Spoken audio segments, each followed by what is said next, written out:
You're listening to Nightmare on Film Street. The current time is 6:66. Traffic is clear ahead from here to the afterlife, but it's hell outside. For the next hour, you're on Nightmare time. So, let's give a grave welcome to our hosts, John and Kim. Hello again, fiends, and welcome to Nightmare on Film Street, the horror movie podcast for the casually obsessed. I'm John. I'm Kimmi. And we're taking you back to the summer of 2016 this week, where we're closing out our summer of 2016 double bill. And 2016, what a time. We were all... You want to know something cool I just realized? Uh-huh. That's when we started Nightmare on Film Street. And that's why we did this. I just remembered that. That's really should have been why we did this. I had always planned on doing a couple of these episodes over the summer like we did last year. The schedule got away from us a little bit, so we kind of only really have time to do one or two. I think this is probably the only summer of double bill we're doing on the podcast right now. And yeah, retroactively, we did it because we're celebrating the 8-year anniversary of the podcast. Yeah, 2016. What a time. Your second favorite podcast launched. What else happened in 2016? Oh, the Chicago Cubs won the World Series, and Beyonce gave us lemonade. Did you look all these things up beforehand? I looked them up a while ago. More importantly, though, horror fans were in the theater watching Don't Breathe and David F. Sandberg's debut feature, Lights Out. I'm sure you all remember Lights Out.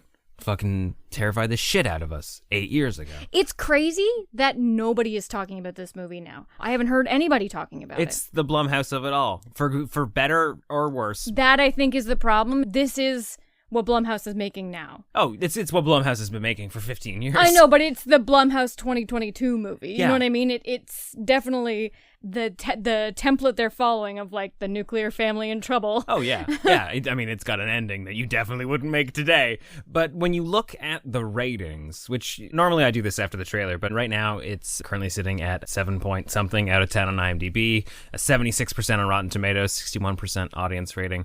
Letterboxd, though, is like 2.6 out of 5, so not incredible. The Letterboxd ratings are definitely newer. Like, we weren't all on Letterboxd in 2016, so mostly those are people either Revisiting it, yeah, or rating going it from through their memory. blog.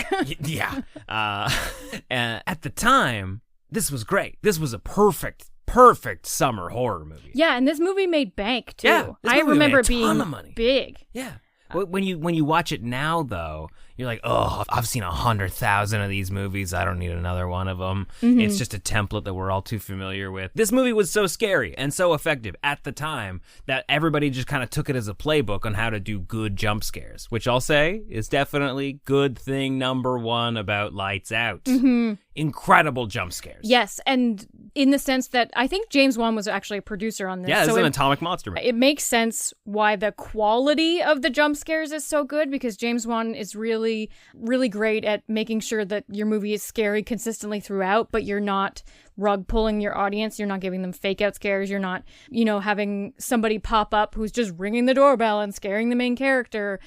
This movie is scary from the jump, and it's scary because the villain is there and present the entire time. Oh, yeah. That is fucking great. Yeah. Getting a jump scare from somebody like James Wan or David F. Sandberg in this situation is like the difference between getting a lunch from a sandwich artist and a lunch from a Iron Chef, Like, are you talking about a Subway sandwich artist? Yes, I am. They're all great. They're all good. They all work. They're all a sandwich. But yeah, James Wan and the crew, they know how to make jump scares better than anybody else.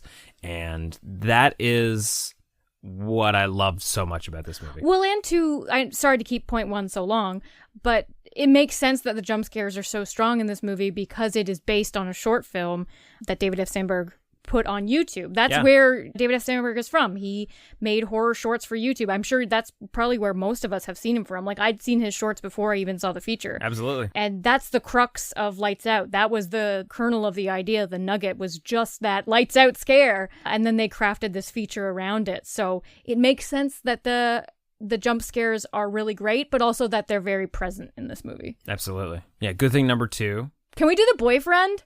I was gonna. I was gonna save it for number 3. But good thing number 2 is one of the best boyfriends in modern horror. Yeah, not a douche. Not a douche. Yeah, I mean, he doesn't let her go, like some of her bad behavior go. The lead character in the movie, Rebecca, like the way that she's mean to her mom and stuff. But he also understands the reasons why she's cold and why she's pushing him away, and the fact that he sticks around is really cool. Yeah, he's an all-round good guy, and he's got some great laughs in this movie. And he also takes care of her brother and gets groceries. Okay, fine. What's good thing number 3? Good thing number 3, this is going to play into the scares more because the scares are what? It's a horror movie. The scares are the cream of the crop for this movie. I'm going to say the extended blacklight sequence. Hell yeah. I love that they justify it by just like finding a Halloween bin in the basement. Yeah. And I'm like, makes sense. Yeah. Checks out. Yep. The blacklight works great because it lights up the scene for us and for the main characters, but it doesn't affect the creature who lives by this darkness rule. Can't be in the light, and the blacklight is this gray zone where both of them can exist. Yep, it's a great tool for just a good looking sequence, and also just a great use of light in a movie where light is very important. Mm-hmm. And blacklights are just fucking cool in general. Yeah, who doesn't like a blacklight? I don't think anybody. I don't even think you can grow out of blacklights. It's something that you liked when you were young. It's something you can still like now. Oh, honestly, we could have just said jump scares for all 3 of these. Like the way that the jump scares are crafted. The sound design might have actually been another good pick. I think a lot of the success of the scares of this movie come down to the sound design and just how a scare comes on you real fast with the score and with the the overall sound mix. But we're going to toss to the trailer, get everybody refamiliarized with a movie we all know and loved. We're going to talk about Lights Out.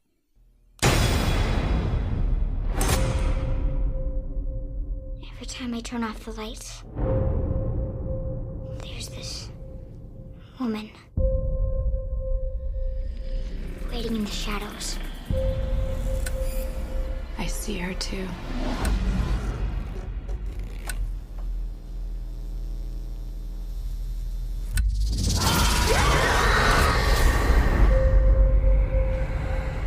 Each one of us is being haunted by this thing. Mom? Hey, Martin, what's up? Did we wake you? What?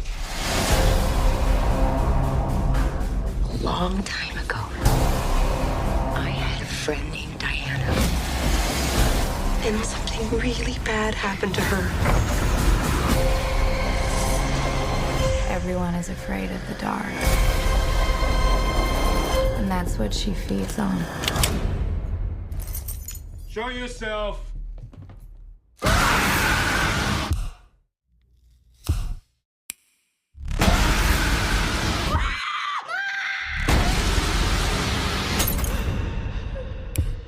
Becca? Are we gonna die? No, we need to find more light.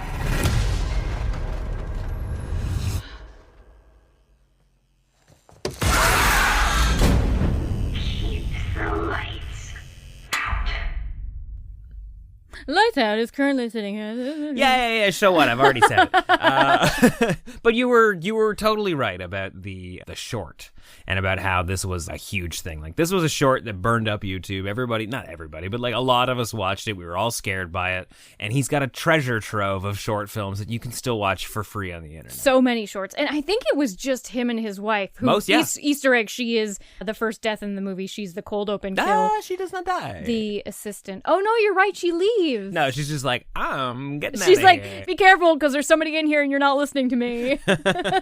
Yeah, no, it is really sort of the modern modern path forward for filmmakers. He's like the internet boy who made good. He made a whole bunch of short films. Well, and then he went on to do superhero movies. Exactly. No, that's what I'm saying. He comes in, he makes a couple horror movies, which is what he's already been playing with online, and then he goes off to do blockbuster movies. And now he's got that studio backing that he can make more horror movies. He's actually quoted as saying that he's sick of doing superhero movies and he wants to get back to horror. So that's very exciting. Yeah. I saw on his Wikipedia page that he has been tapped to direct the Until Dawn adaptation. You remember that video game? Oh, no, they're working on it. They're on set right now. Oh, fuck. You should honestly, Hell yeah. You and everybody out here listening to this podcast, you should follow him on Instagram. One, he's very funny. David F. Sandberg is hysterical, but he'll also just, like, when he's bored, just post little tips on how to do good lighting. Oh, that's great. And it's like really small examples. I've seen him light up a table and then just using these blocks show how you bounce light to get different images and how to get a different look on a specific scene. He's a great person to follow on social media if you're just looking for fun tips on becoming a filmmaker. That's cool. So you did know about the Until Dawn thing? Yes, I did. Okay, cool. Well, I'm very excited for it. Yeah, no, it's going to be great. It'd be, oh man, they've got Is it going to have a choose your own It has adventure to. element? Hopefully it's on Netflix, because Netflix has really been trying to do that. They added a game section. I don't know if you've seen it. They're like, play games here. And we're like, what? I played it. Netflix is like, you're undountably the best person for trivia. You're an idiot. Here's who your knows everything award. about pop We've culture. raised your monthly fee to $29.99. Yeah, man. Bandersnatch came out like 5 years ago, and we're all just sitting around going like, okay, we want more choose your own adventure stuff. Choose your own adventure. I thought it was going to be a thing, and it hasn't been yet. Don't you remember The Undertaker? Like there's the choose your own adventure with The Undertaker. Oh, yeah. They're doing some. It hasn't taken off quite like Bandersnatch, but we'll get there eventually. Man, you got me jazzed. I have no idea who's making Until Dawn. They got to figure out a way Dawn. to do it live in the theater so that it's done by like audience consensus. It's possible. They just don't want to. And then everybody's watching a different version of a movie. I think that would be really fun. Big choose your own adventure doesn't want us to have this. That's what they did. By way of the electric car. Okay, I'm looking this up on Letterboxd right now. Studios for the Until Dawn game are listed as PlayStation Productions. For the movie or the game? For the movie. Okay. It says David F. Sandberg right here. Okay. Film adaptation of the 2015 video game of the same name that follows 8 friends, yada, yada, yada. It doesn't say anything about whether or not it'll have a choose-your-own-adventure element. I think if it was gonna, they would have announced it already. Screen gems. I mean, it'd be cool if they built that in for the physical release. Come see the best version of the movie in theaters, and then at home, mess it up yourself. Yeah, or even just a Clue play would be fun too, is if you just have different endings. Oh, man. Mm-hmm. And different theaters get different endings. That would be great. This Okay, is the so world back I on wanna Lights live in. Out, the Yeah, movie okay. that we're Yeah, talking yeah. about today that we got completely distracted from. See, you messed us up by not doing the ratings. We had no anchor. The format's out the window. You guys don't know this. This is always a heavily structured discussion. We have bullet points for all the bullshit that we come up with, all of the gags, all the laughs canned. Okay, if we want to get back on track, obviously we're just going to talk about jump scares for the next 40 minutes. Yeah, right? there's a lot of this movie I didn't see. I was so going to ask, how much of this if movie do you you'd think love you to watched talk- in your fucking hoodie? If you would like to talk about the jump scares, I will be present. Our dogs watched this movie more than Kim did, I Our dogs think. hated this movie. Oh. And it was scary. It was scary. No, but genuinely, one of our dogs was actually watching a lot of it. There was also pizza on the table. Are you sure she wasn't just looking at the pizza? She did tread climbing on the table at one point to get that pizza. All right, it's not your fault because the movie is super scary. I know a lot of people out there, just like you, are scaredy cats, can't handle it, no big deal. But you're brave enough to press play and sit down and watch it. The problem with this movie is that the creature is in nearly every scene. Yeah. So much creature, and the creature's great. The hands are all Yeah. It's got creepy hair. It's got a fun silhouette. Cool, and it's creepy fucking eyes. everywhere. Yeah, and they don't make you wait an hour to see it. And they name it. And they name it. Her name is Diane. Yeah, I kind of hate that, but whatever. Well, she's a real girl, right? Man, so when we find out the backstory, I love the backstory of Diane. It's kind of like Malignant, where, there's maybe some sort of supernatural angle to this, and like she can get into your head, don't look her in the eyes. Rumor has it she convinced her dad to commit suicide based solely on suggestion, but she also has a condition where she can't go in the sun. It's like deadly to her. So bad that she's in an institution. So bad that she's goth as fuck. She's goth as fuck. She's got a cool ass umbrella, and she dies during experimental sun therapy. She gets turned to ash. What did these doctors do to her? Well, so I think the movie is positing, and this is going to get spoily to the ending, but I don't think they 100% decide that I think they hollow manned her. I think they turned her into a hollow man. You said that while we were watching it. It made me laugh, but I don't quite know what you mean by it. Like, don't you think she's alive? She's just invisible. So there's a point in the basement in the blacklight sequence where Rebecca leans in, and the writing on the walls, like all of the handwritten writing, it's done by a hand that has fingerprints. There's fingerprints on it. You don't have a fingerprint if you're a ghost. Ghosts don't have fingerprints. You could. No. You could. No, they're made of sheet. If you...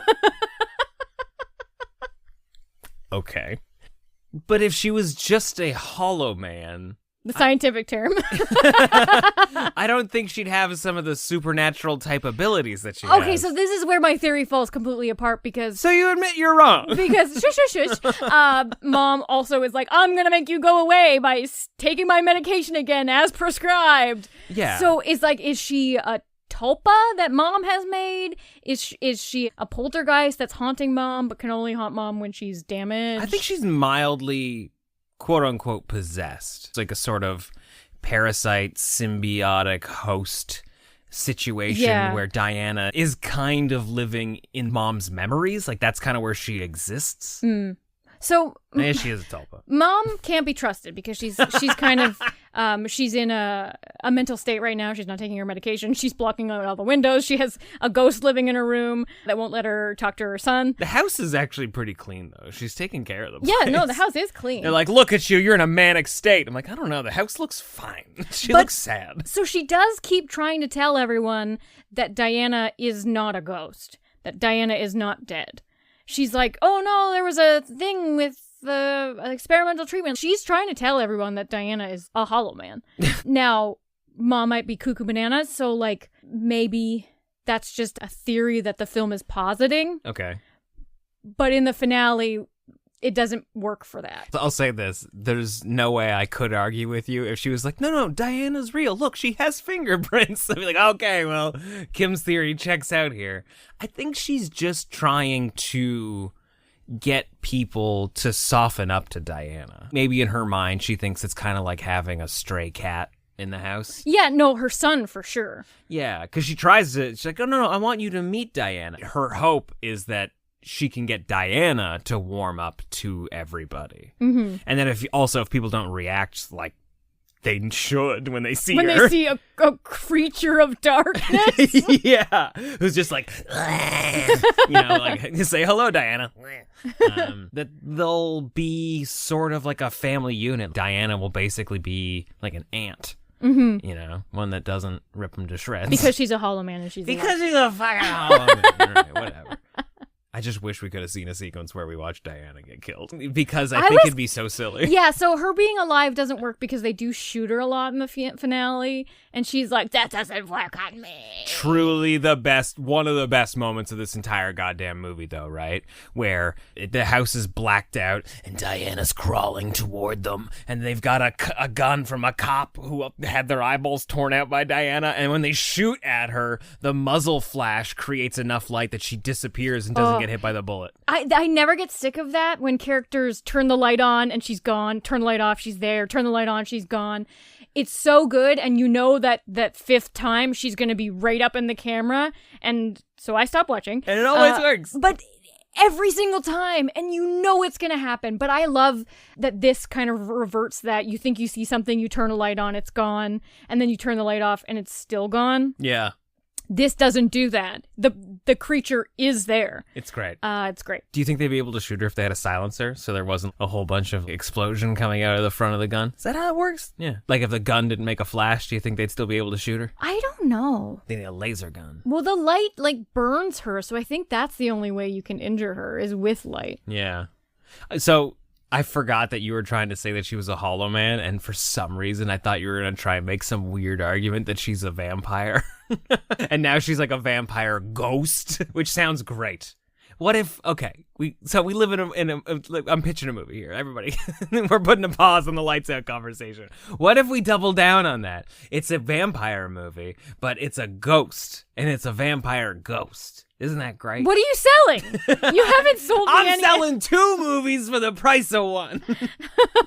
What's the difference between a vampire ghost and a poltergeist? I'll tell you right now, it's scarier.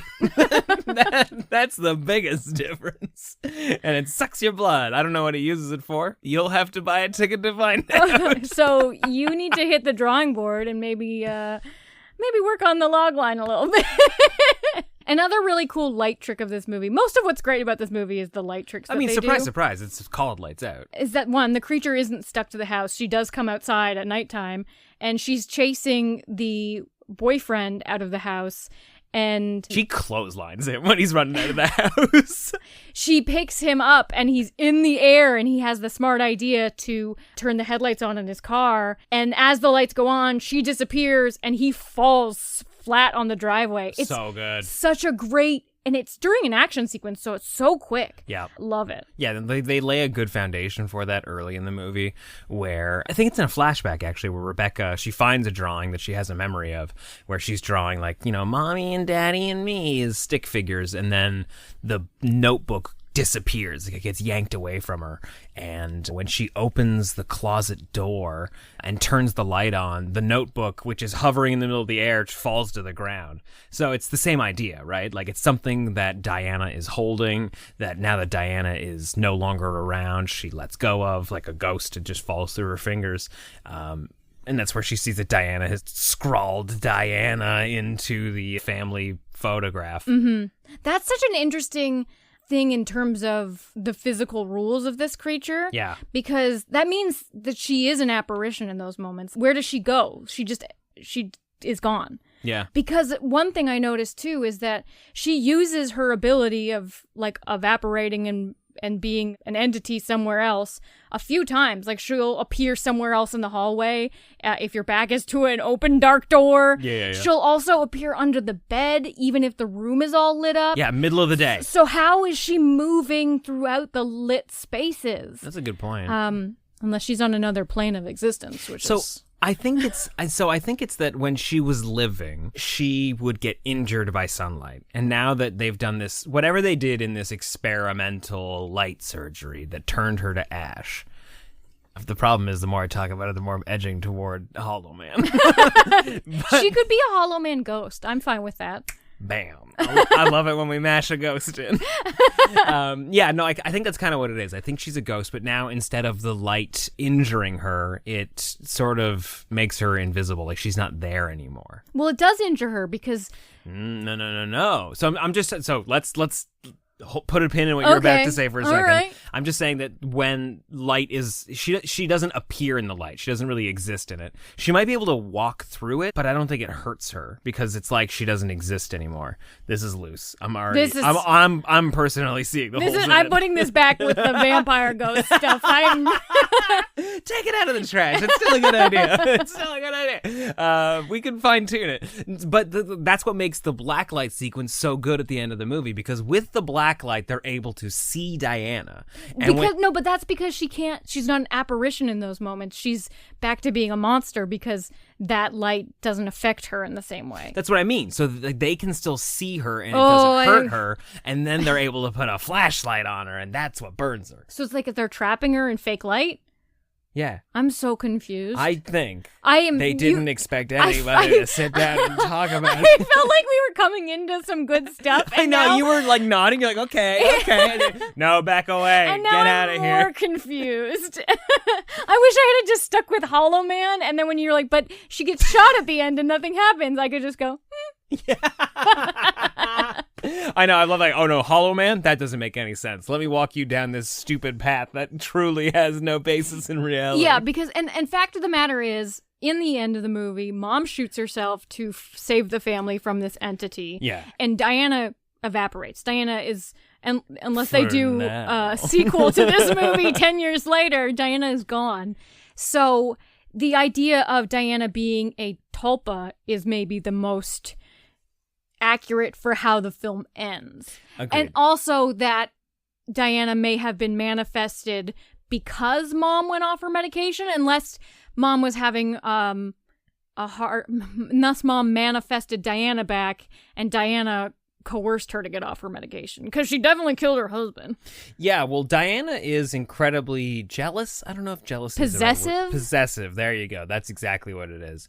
We find out through the research from one of the dead husbands, the guy who dies in the cold open of the movie. He has discovered that she was admitted to a mental institution when she was younger, and that she made friends with a girl named Diana there. Diana dies. Mom, Sophie, goes on to live her life. And it seems like that same sort of pattern you see so many people go through that have some sort of mental condition where they stop taking their medication because it's affecting them. Well, it's a lifetime problem. You can medicate it. You can have periods of remission, but you will always have that mental disorder. Yeah. What's really interesting here, and it's like we don't have enough time to explore Mom enough in the movie, because she's kind of sort of seen as a victim. Mm-hmm. I would have loved to have seen the first go around with Rebecca's dad, where she stops taking her medication and then Diana comes back. Yeah. And now there's an incentive to not take the medication. Well, and just how we know what happened with second dad, Rebecca still seems very sure the whole movie that her dad, she has a different father than her little brother, just up and left. Yeah. And so we don't really touch on this, but the entire movie, I'm like, honey, I think he's buried in the basement. I think Diana's been here longer than, because especially too, we learn from the blacklight sequence that Diana was living down there. She was trapped down there. So, fuck, how long has Diana been with Mom? Because she makes like a weird wax doll family, and she writes on the wax wall. Doll family is really fucking cool, though. Fuck. Well, I think Mom probably goes back on medication. Diana disappears. She gets her life back in order again. Whatever happens, she stops taking her medication. I think Diana appears after she stops taking medication. I don't think it goes the other way. You know, maybe there's a voice in her head every once in a while. Maybe it's Diana's voice. Mm-hmm. Like whatever mental illness she had growing up is now basically like doubled with the possession of Diana. Yeah, well, the movie too, it's not hiding that it's a metaphor for mental illness, and that it affects your children, and that your children also have to deal with the battle scars that you put on them, or that they've inherited. There's kind of like that, am I like this, or am I damaged from what you're like? There's a lot of layers to that, and this is just the physical manifestation of it. Is it a Hollow Man, or is it just trauma? Tune in tonight at 11 to find out. Yeah, no, and like the end of the movie, because Mom is pretty convinced that Diana is attached to Mom, she decides to shoot herself in the head, and Diana disappears. Mm-hmm. That is not an ending you would see now. And it's so sudden. Yeah, you almost expect more to happen. Yeah, like, oh shit, that would be heartbreaking if she was wrong and Diana was still there. The finale of this does feel very quick, because the movie ends in that classic way where they're all sitting in the back of the ambulance and they're all like, we're back together, everybody's great. And we pull out and then credits. It felt quick. And so there are quite a few reshoots I noticed in this movie. John hates me when we watch movies because I always point out a bad reshoot wig. Yes. And there were a few reshoot scenes, so maybe there's things cut from the ending that didn't necessarily go with what they wanted to do. It's possible. Because it does feel very abrupt. I do love that the cops arrive when the boyfriend runs off. He leaves, and we think that he leaves. Like, what a coward. Of course he left. Yeah, but he comes back with the police, and you're just like, fuck yeah, we knew we liked you. Yeah. And so we have the cops being murdered in the finale. It's great. It is great. I do love when cops arrive and they do nothing. That's always great, because your it's just characters, a bigger body count. Like, oh, sweet, the red shirts are here. Your characters get this sense of relief, and it's never good. And yeah, she gets her eyes pulled out, and it's pretty great. It's pretty great. It's pretty great. yeah. This is all part of the extended blacklight sequence. It's real good stuff. It's crazy to watch it now, because I do remember having such a blast with it in 2016. And now, if I was watching this for the first time now, I would have a harder time giving it as much praise. Yeah, because it's just so like what we have now. Yeah. The same way like every music documentary is like, what you have to understand is that nobody was doing this back then. That is every music documentary. Yeah. Nobody had heard this before. And this was only 8 years ago. It just came at the right time because there were plenty of other movies just like it that were coming out. Blumhouse was pumping them out. This is what all horror movies looked like in the early mid 2000s. And Lights Out just did a great job and sort of not shatter people's expectations, but it was just like, oh, we were all sort of getting run down a little bit with the jump scare style horror movie. And like, then you have somebody who comes along and just does a great one. You're like, oh shit, we just pumped life back into this. That's the thing too, is that you can't dislike this movie even if you try, because it is so successful with its scares and its setups and its payoffs and playing with the rules that it establishes, like how light reacts to this being. And it has fun with it. It has unique moments with the cops with their guns, with the headlights, with the black light in the basement. Like, we're really getting to see a director in their debut feature getting to play and kind of show their chops. And it was really impressive. Oh, absolutely. I think the biggest comparison it had when it came out was the Babadook. The Babadook had come out a little while ago. Like, that was a huge splash. It reminds me a lot of Darkness Falls. It's kind of like Darkness Falls and the Babadook smashed together, to be perfectly honest. And yeah, not enough good can be said about the score and the sound mixing for this movie. Brandon Christensen, who is also great with jump scares, was on the podcast for an interview a while back talking about having your sound effects hit at the exact right time and having them as loud as they need to be. Because they really make the monster appearing hit you in your lizard brain. Yeah. Like you feel your back hairs feel it before your eyes justify it. Weird. It's what makes movies great, because movies are a bunch of different mediums coming together to execute this vision, this scare sequence, whatever it is. And it's weird to talk about sequences in a movie like Lights Out and being like, that's pure cinema. You're like, the writing on that creature moment. But with all that in mind, how would you rate Lights Out? Given that you've seen it before and you really liked it and you're revisiting it now like an old friend. We didn't really touch on it, but Teresa Palmer's great in this movie. Her character is a little like one note. Apart from her relationship with her boyfriend, we don't get a whole ton from her. There is a lot of like airy talking. Yeah, like I don't really care for her and her brother. I just like, yeah, you guys have trauma, whatever. Give me more creature so I can close my eyes and not watch it. We've been saying that for 10 years about every goddamn horror movie. So I'm going to give it a 3 out of 4. I thought it was really great from beginning to end in terms of its scares and ratcheting up the tension and being unique and playing in the space. Yeah, if you were going to make this movie today, there's a bunch that you would change about it. It was a banger in 2016, and like what worked back then still works now. I'm also giving it a 3 out of 4. It's so crazy to me that people aren't still talking about this movie and recommending it. Maybe they are, and I'm just not hearing it. But this is definitely going to start going back on my lists again for the website, because everything is crafted so well in this movie. It's crazy that I forgot how scary it was. Yeah.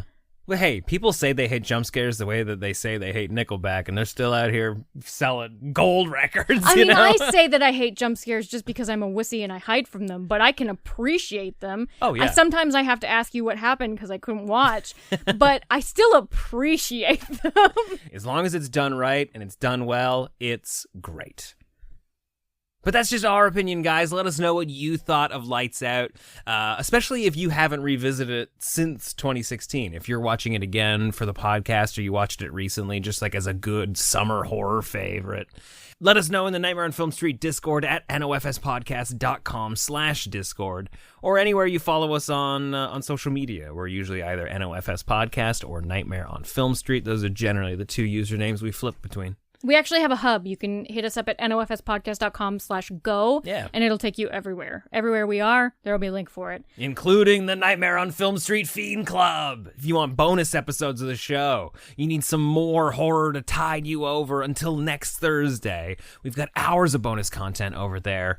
There's also information on how to join our watch parties, all the cool stuff that we're doing outside of the free episodes here in the regular feed. You can find at nofspodcast.com/go. Until next time, I'm Kimmi. I'm John. Stay creepy. It appears you made it out alive, but we'll get you next time. Help us to grow the horde. Leave a 5-star review on Apple Podcasts or wherever you subscribe.